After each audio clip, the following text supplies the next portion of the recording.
নমস্কার বন্ধুরা, আমি মীনাক্ষী। তোমাদের সবাইকে স্বাগত জানাই আমার রান্নাঘরে।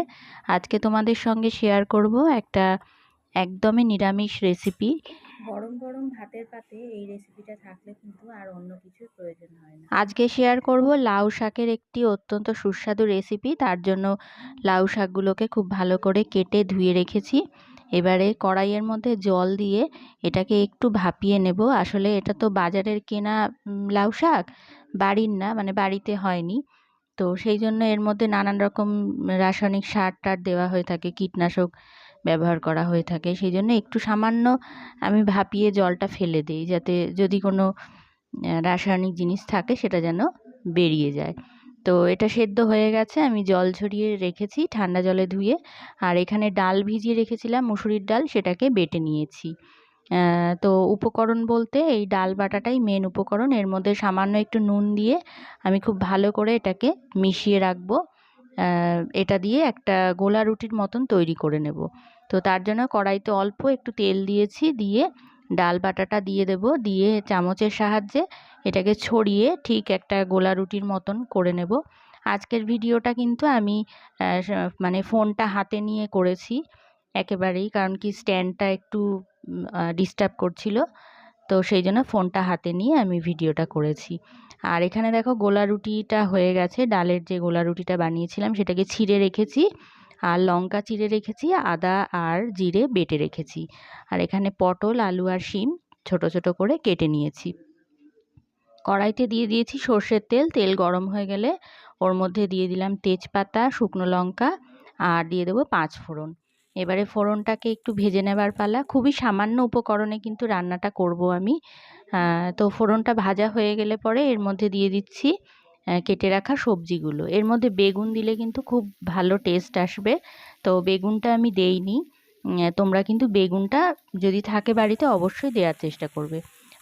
আলু, পটল আর শিমটা একটু ভাজা ভাজা হয়ে গেলে নুন আর হলুদ দেব, দিয়ে আবারও বেশ কিছুক্ষণ নাড়াচাড়া দিয়ে একটু ধিমে আঁচে ঢাকা দিয়ে এটাকে ভাজা ভাজা হতে দেব। আর ঢাকা দিয়ে এটা রান্না করলে কি হবে, সবজিগুলো কিন্তু বেশ নরম হয়ে যাবে আর ভাজাও হয়ে যাবে। তো আমি কিছুক্ষণ এটাকে ঢাকা দিয়ে ভেজে নিয়েছি। দেখো এটা বেশ নরমও হয়ে গেছে আলুগুলো, আর ভাজা ভাজাও হয়ে গেছে। এবারে বেটে রাখা জিরে, আদা আর কাঁচা লঙ্কা বাটাটা দিয়ে দিচ্ছি এর মধ্যে। সামান্য একটু জল দিয়েছি, আর চেরা কাঁচা লঙ্কাগুলোও দিয়ে দিয়েছি। একটু ঝাল ঝাল হবে, তাহলে কিন্তু এটা খেতে বেশি ভালো হবে। তো এবার মশলাটা দিয়ে খুব ভালো করে কষিয়ে নেব। মশলাটা কষানো হয়ে গেলে এর মধ্যে সামান্য একটু জল দিয়েছিলাম। জল দিয়ে আবারও খুব ভালো করে কষিয়ে নিয়েছি। এবারে এর মধ্যে দিয়ে দেবো সেদ্ধ করে রেখে দেওয়া যে লাউ শাকটা, সেটা। লাউ শাকটা দিয়ে এই যে কষিয়ে নেওয়া যে মশলাটা, তার সঙ্গে আর সবজিগুলোর সঙ্গে খুব ভালো করে উল্টে পাল্টে নাড়াচাড়া করে এটাকে কিন্তু রান্না করে নিতে হবে। আর একটু ঢাকা চাপা দিয়ে রান্না করলে বেশি ভালো হবে। তো সেজন্য আমি মিনিট 5 মতন ঢাকা দিয়ে রান্না করেছি। আর এইদিকে দেখো যে মুসুরির ডালের গোলা রুটিটা বানিয়েছিলাম, সেটা আমি একটু জল দিয়ে গুঁড়ো গুঁড়ো করে নেব। মানে এটাকে একটু জলের সঙ্গে মিক্স করে নেব। এই মানে মুসুরির ডালের যে গোলা রুটিটা, সেটাকে আগে থাকতে ছিঁড়ে রেখেছিলাম। এবার জলের মধ্যে এটাকে হাতের সাহায্যে টুকরো টুকরো করে ঠিক এই রকমভাবে করে নিয়েছি। এবারে এইটা আমি দিয়ে দেব যে লাউ শাকটার ওপরে দিয়ে এবারে খুব ভালো করে এটাকে নাড়াচাড়া করে নিতে হবে। আর এর মধ্যে কিন্তু আমি সামান্য একটু গরম জল দিয়েছি, একটু গা মাখা হবে ব্যাপারটা, এই যে দেখতেই পাচ্ছ। এবারে খুব ভালো করে এটাকে কষিয়ে নিয়ে এর মধ্যে দিয়ে দেবো স্বাদ মতন চিনি।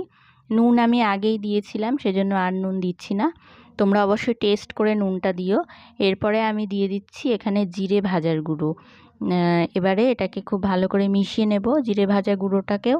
তারপরে এর মধ্যে আমি দেব 1 চামচ মতন ঘি। ঘি দিলে কিন্তু এই রান্নাটার স্বাদ অনেকটাই বেড়ে যাবে। আর যেহেতু এটা নিরামিষ রান্না একটা, সেই জন্য যে কোনো নিরামিষ রান্নায় ঘি দিলে কিন্তু রান্নাটা খুব ভালো হয়। আজকের রেসিপিটা একদম তৈরি হয়ে গেছে। কেমন লাগলো অবশ্যই জানিও কমেন্টে। আর এইভাবে একবার বাড়িতে বানিয়ে দেখো, আশা করছি নিশ্চয়ই ভালো লাগবে। নতুন বন্ধুরা সাবস্ক্রাইব করতে একদম ভুলো না। ধন্যবাদ।